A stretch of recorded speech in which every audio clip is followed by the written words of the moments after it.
মুখে বলো না। যে গতকাল নীলা কীর্তন হয়েছিল, মহিমা দাস ও তার সম্প্রদায় যে লীলা কীর্তন পরিবেশন করেছিলেন, যে কয়েকজন ভক্ত শেষ পর্যন্ত ছিলেন, ওনারাই অনুভব করতে পারবেন যে হাতে করো কাম মুখে বলো না। যে আমরা কলি যুগে মানবরূপে জন্ম হলো গৌরাঙ্গ মহাপ্রভু, সত্য যুগে একবার জন্ম হয়েছিল, ত্রেতা যুগে একবার জন্ম হয়েছিল, দাপর যুগে একবার জন্ম হয়েছিল, কলি যুগে বারবার তিনি তিনবার জন্ম হলেন। তিনবার তিনি জন্ম হয়ে নাম পরিবর্তন করলেন। কেন জানেন মা? আপনাদেরই জন্য।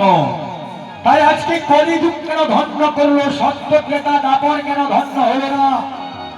তাই আজকে সনাতন ধর্মের মানুষ আমরা, নিত্যানন্দ পরিবারের সন্তান, আমরা গীতা ভাগবত পাঠ করি, গীতা ভাগবত শুনি, কিন্তু গতকাল দেখলাম আসন দিতে সামাল দিচ্ছে না। ভক্তরা এমন প্রসাদ সেবনে যাওয়ার জন্য ব্যতিব্যস্ত হয়ে পড়ছে যে মনে হয় ওনারা প্রসাদ পাবে না।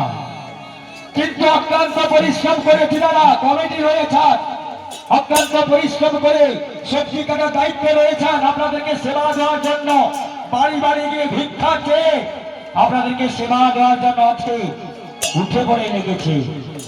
ওনাদের যে পরিশ্রম হচ্ছে, আপনাদের একটুকু পরিশ্রম হচ্ছে না। ওনারা কিন্তু আপনাদের সেবা দেওয়ার জন্য উঠে পড়ে লেগেছে। ওনাদের জন্য একটু জয় ধরে করবেন, যারা কর্মী দায়িত্বে রয়েছেন।